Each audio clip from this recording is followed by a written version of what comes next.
Hey guys, real quick before the video starts, I kind of want to give you a backstory of where we are in this episode. Now, from beginning to end, it took about 5 months to produce this episode, and I really wanted to build a Cayenne Overland. It was kind of like my dream sort of vehicle, and the idea was I had a Taycan, which was all electric, right? And I said, what's the complete opposite of that once I got rid of it? I said, diesel. Diesel would be amazing. I never owned a diesel before. That sounds so great. I know that's weird as a diesel. It just sounds amazing. So I reached out to my buddy Kyle from Chip Automotive. I think of him as sort of like the wolf in Pulp Fiction. You give him a call. I'm Winston Wolf. I solve problems. All of a sudden, everything just becomes perfect, and he figured this out. He found a car in Arizona, crazy low miles, 24,000 miles in 2014, which is bananas. And it was a diesel, and it wasn't black, white, or silver. I bought it sight unseen, and he shipped it to me. This is where the video picks up. So from here, I have a brand new, spanking, amazing 2014 Cayenne, and then I rip it all apart to make it an Overland build. So I want to give you a little bit of the backstory. Without further ado, check out the video.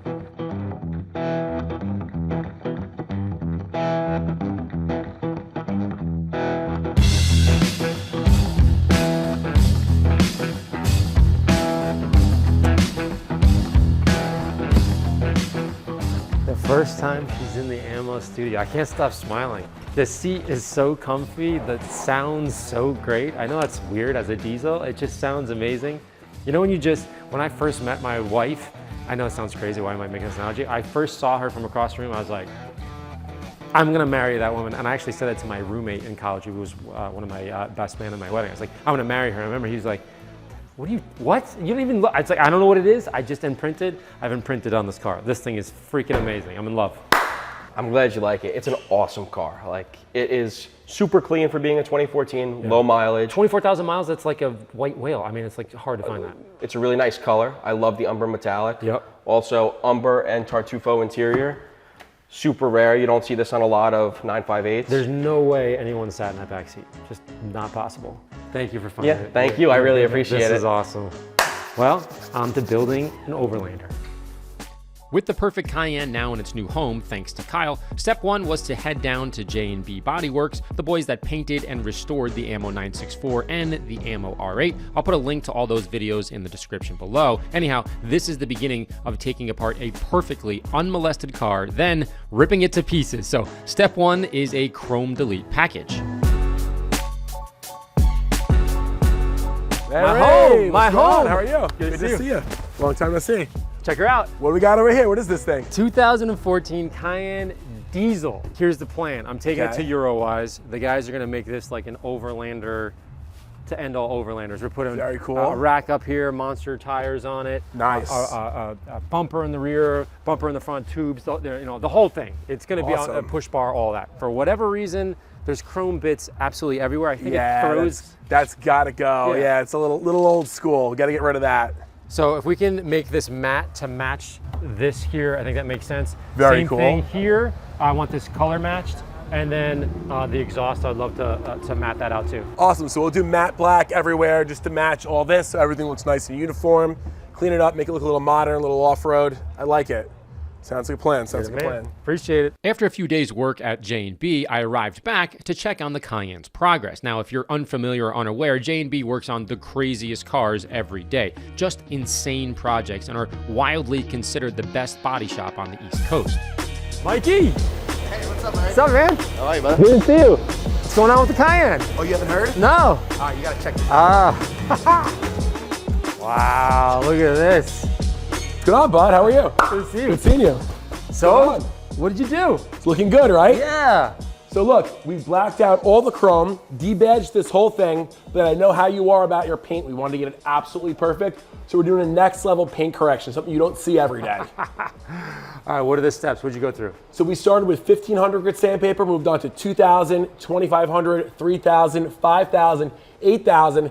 Now we have our army of groomed rotary mastery techs combing through this whole thing, making it absolutely perfect. I can't wait, but I got one question. Can I hop in with them? Absolutely. We don't have you standing around. Let's do it. Get to work, baby.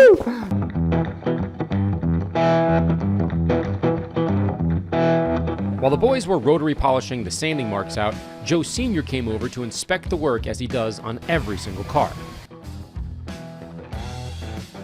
All right, with all this fun going on right here, I gotta hop in and start polishing myself. I can't have them do all of this without me. This is gonna be awesome. I broke out the large orbit AMMO 6-inch polisher with the waffle foam straight cut pad just to have a little bit of fun. This was by far the fastest sand, cut, and polish I've ever witnessed or been a part of. When we were all done, Mikey and I removed the tape, and the paint had incredible depth and shine that rivaled any show car I've ever seen.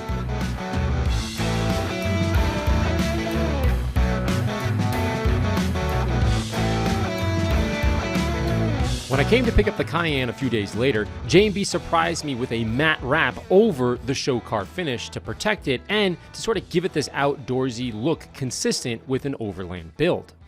But before it heads down south, the boys replaced the blacked out emblems with a laser level for a precise fit. Now, they did the same thing on my R8 badges a while back, and for whatever reason, the precision makes me really happy. Well guys, I'm super excited. My car is done. It looks absolutely fantastic. I want to give a huge thank you to J&B. Next, I headed back to the studio to meet up with my upholsterer, Eric, from Did Upholstery. We decided to do matching houndstooth seat bottoms and seat backs, which would be a perfect fit with the rest of the Overland build. But to do it properly, the entire interior needs to be removed.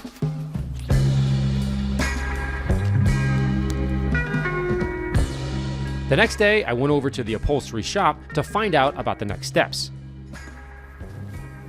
Hey, Good morning. good to see you. You as well. Oh man, this place is awesome. Very, very cool. All right, so you disassembled everything at my place. Yes. You brought it here. I can see just everything everywhere. This is pretty crazy in here, my seats. So what's the first process when you get here? So we had to cut apart the center inserts, Yeah, this guy, right? which led to this. Yeah. After you cut it apart, Yeah. you're actually making timing marks while you're cutting everything out. These little like tick marks here? Yes, it's almost like guiding you while sewing. Like a template kind of thing? All right, let's see you do your thing. All right. Afterwards, a stencil's made to match the size of the OEM piece that was removed. Each stencil that's made needs to match exactly the same stripe pattern as the one before it. Obviously, if it's off, it's going to look a little funky. So what he does is he marks each section with a specialized purple marker, and that guides Eric along the cut area to stay consistent from one piece to the next. After he cuts out the stencil, then he attaches the newly trimmed material to pink foam backing with spray fabric adhesive, which works best for these types of seats instead of the usual contact cement used for door panels and headliners.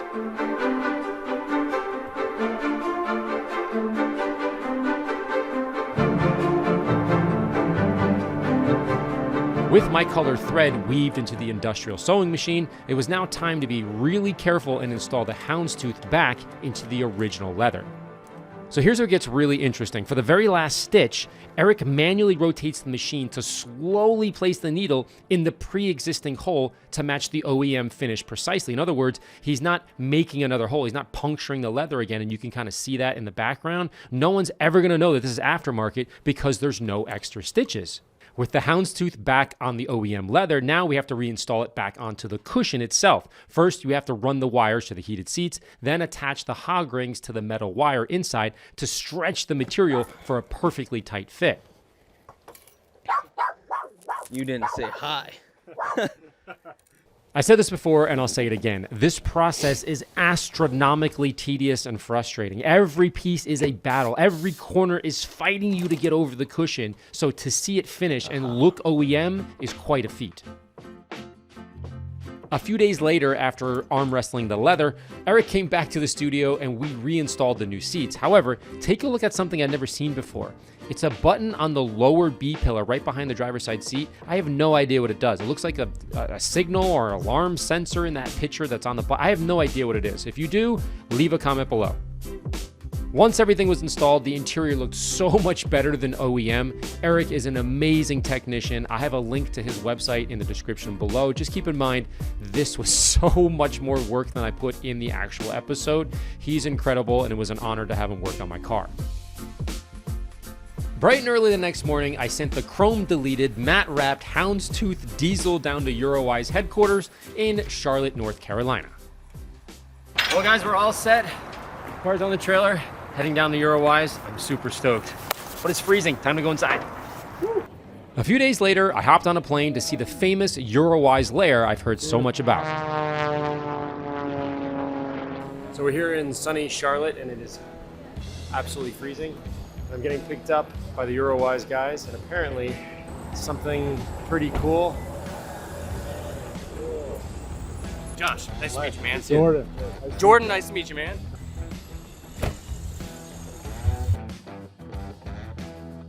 When I arrived, I knew I was in the right place. Overland builds everywhere, but more importantly, Benny, the shop boss, greeted me with a ton of kisses.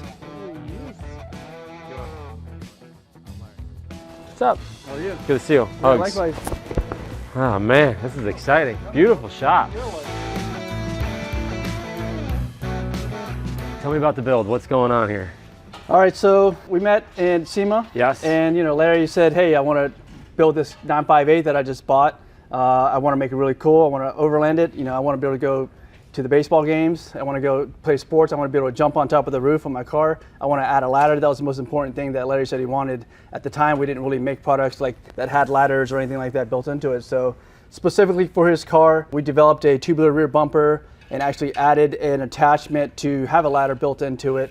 So first one's going on in this car this week.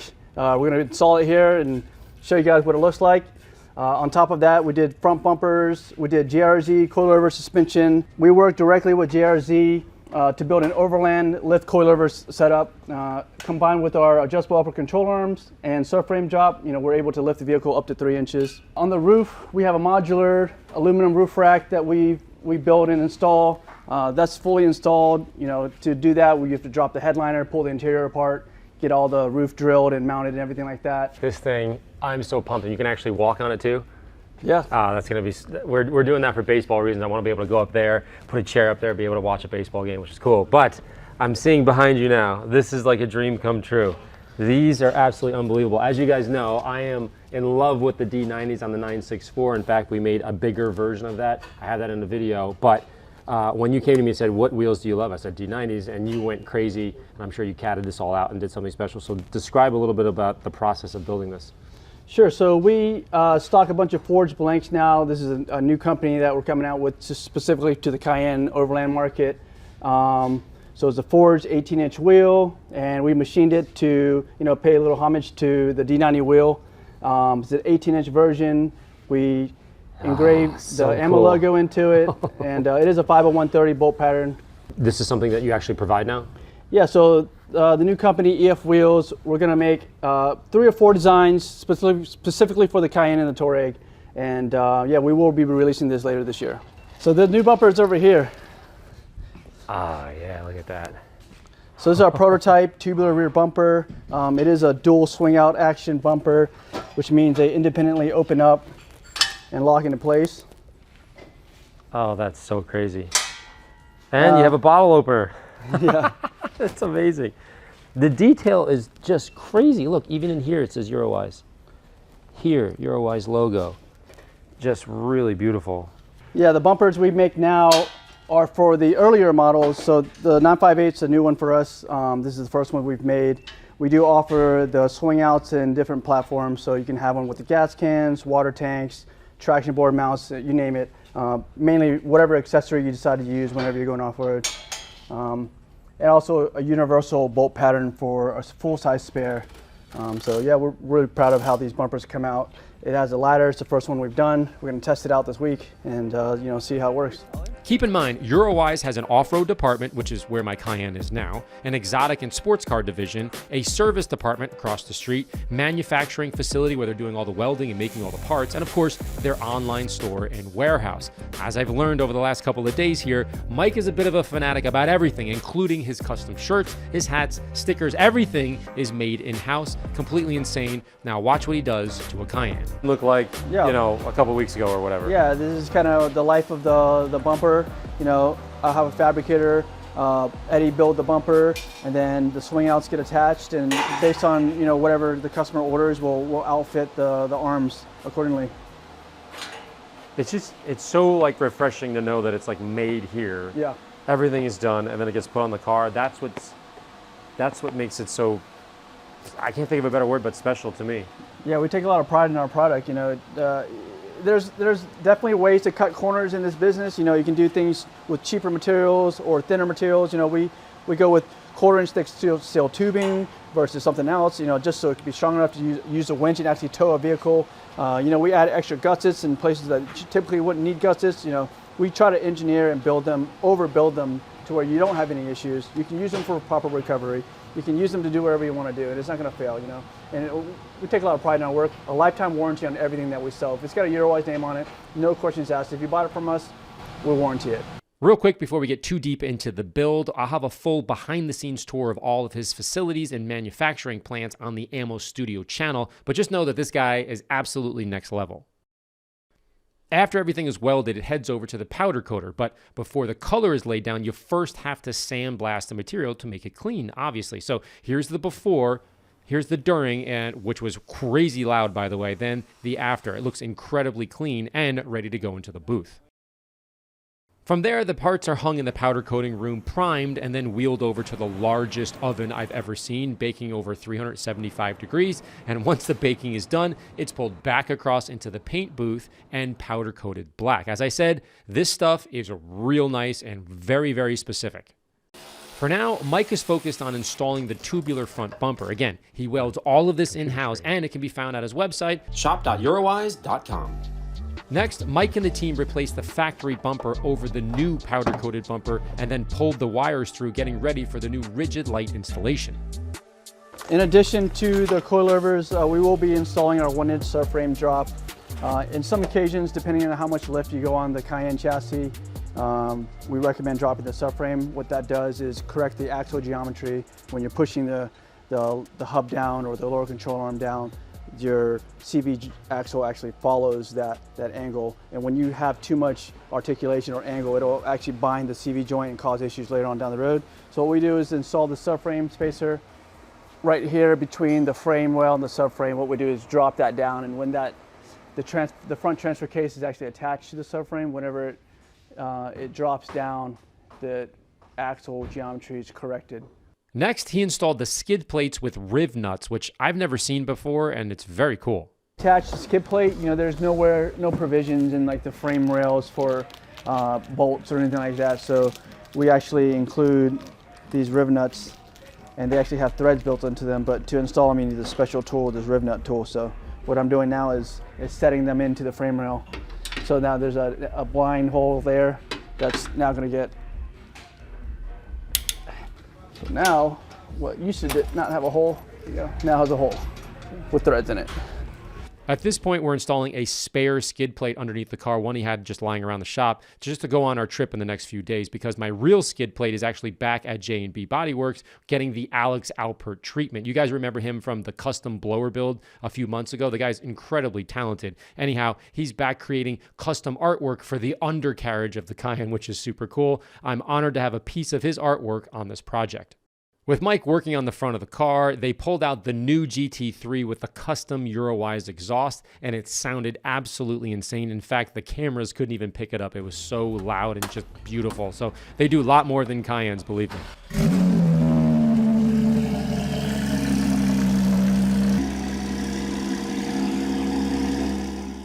Next, Mike measures and cuts the fenders to allow enough room for the bigger Vredestein tires, then tests the fit.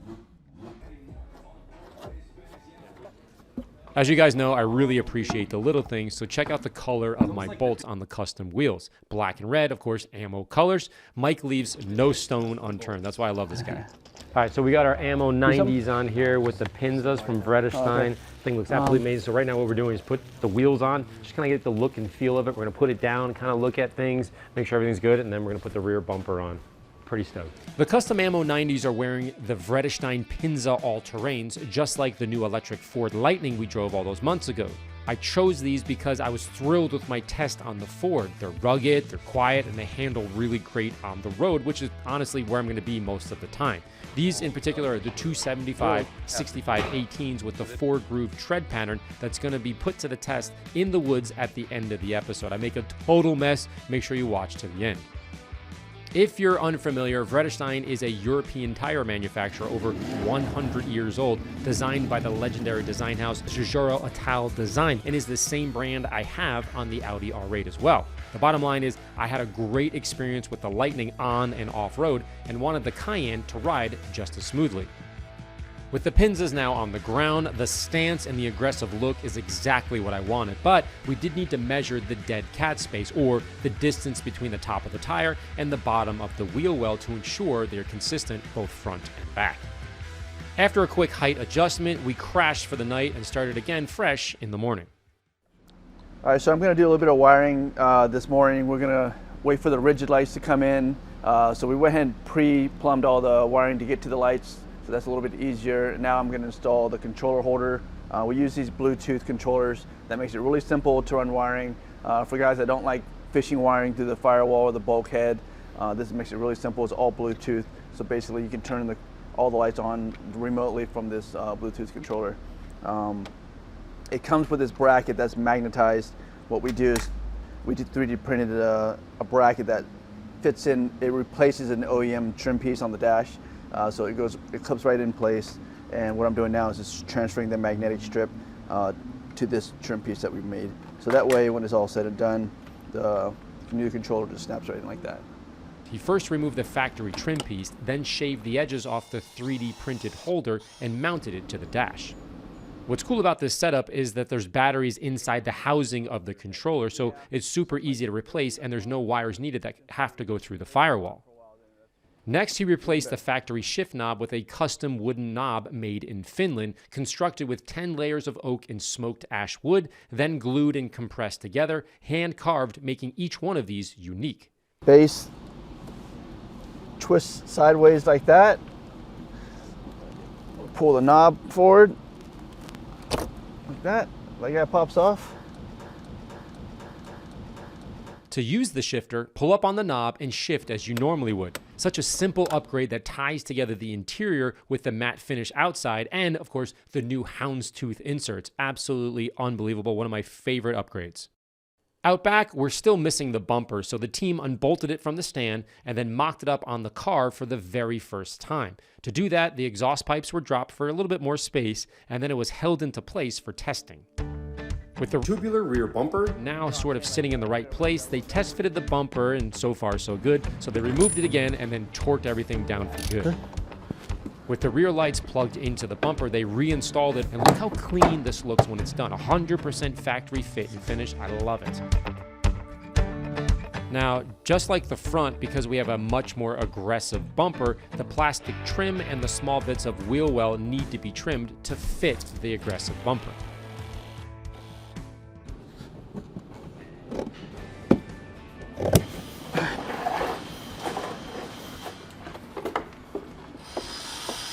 You gotta work and clean, you know? It's how you maintain balance. Work a little bit, clean a little bit. After the quick cleanup and the rebalancing of the mind, they installed both arms of the bumper. One of the arms is for the ladder and the other is the spare tire. Now, once installed, Mike filled the arm with grease, popped the cotter pin in, and then capped it before the first close ever. This thing is absolutely insane. I can't stop giggling when I'm looking at this.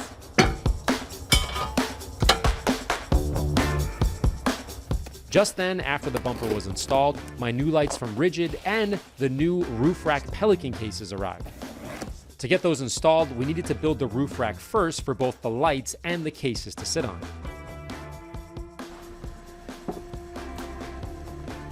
That seems pretty solid. There's no wiggle in this whatsoever. Have a strip of it. While Phil was installing the light bar on the front fairing, Mike and Ronnie unboxed the Rigid lights and replaced the stock fog lights with these beasts for a perfect fit. Once in, they installed the skid plates, the rear tire, and of course the front fairing and light. We also added some extra crossbars to increase the overall strength so that two people could stand on the roof rack at the same time, but I also wanted to change the bolts from this goldish color over to black. Next, we mounted the Rigid 360s on the front push bar, Ronnie ran the power wires up to the light bar, and Mike and I played with the placement of the Pelican cargo box on the roof rack. A little while later, on the engine plastics, Ronnie drilled a few holes and added some riv nuts to mount the JRZ reservoir canisters on the Eurowise mounting bracket for easy access. Once we were all agreed on the right spot for the Pelican cases, Phil then hopped up onto the rack to secure the cargo brackets to the roof rack. At this point, all hands are on deck, mounting, wiring, and hooking up all the lights for the initial test. What's super cool is the mounting bracket that holds the actual little switches that turn the lights on is wireless, so you can have it in your pocket or walk around outside, and it still is going to work even though it's not inside the car. Also, check out the daytime yellows. For whatever reason, these are my favorite lights. I turn them on all the time when I'm driving, so it's my sort of daytime driving lights. While we were all testing / playing with the lights, Phil and Ronnie installed the rock sliders, and the Cayenne was really starting to come together. Bars underneath it. If there wasn't enough custom stuff, this really kind of pushed it over the edge. Inside, we disassembled the dashboard and the gauge cluster to get access to the tack. Mike somehow had the AMMO logo printed on the backing, which is essentially kind of like a thick piece of paper. I didn't know that at the time. You look through the gauge, for all these years, you don't know that that's kind of like a thin piece there. And once he put the dial back in, Ronnie reinstalled it back into the dash, and it looks incredible. Careful.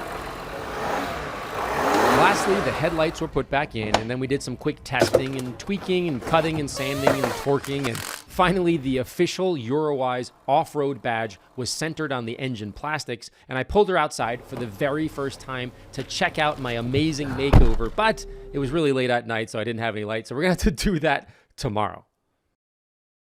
Bright and early the next day before we headed off-road, we added the final touches. We installed the center caps, the Eurowise leather fuel bib, then we even installed the most important matte Eurowise stickers we've ever made because we had them shipped overnight because his regular stickers are gloss, and we realized that we needed a matte finish to match the PPF. Again, no detail is missed, including the B-pillar badge. Mike is crazy, and I love it. All right, Mike, this thing looks absolutely amazing. I'm super stoked, but there is one last thing. We got the stickers on, we got the emblems on. If you could sign my engine. I'd love to. All right, there you go. As you guys know, whenever I do a build like the AMMO 964 or the R8, it means the world to me to have the builders actually sign or autograph some part of the car. I feel like it's good luck. I feel like part of them is with me in the car. It just means a lot to me. Mike was kind enough to do that on the engine plastics. With that, the Cayenne was now christened, sort of like breaking champagne on the side of a ship before it hits water for the first time. It was a very big deal for me. I was really excited. So we loaded up, headed down to Marshfield, North Carolina to get this beast muddy on the property of Mike's friend from Sunstopper's Window Tinting. We entered through the gates into the biggest outdoorsman playground with hundreds of acres of private woods, lake, and trails to have a blast with our new Overlander.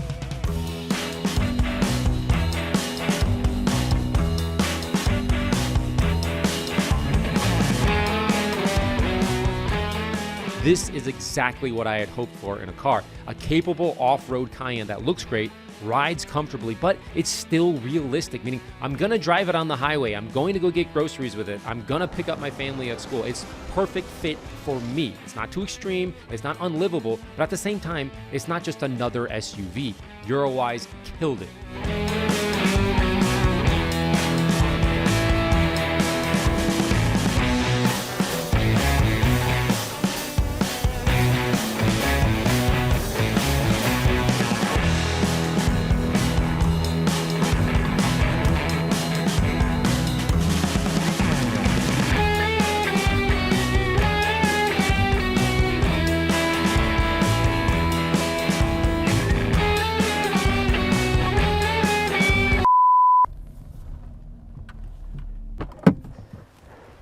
Well, she's back. She looks absolutely amazing, even with all this mud. Actually, I gotta go wash it.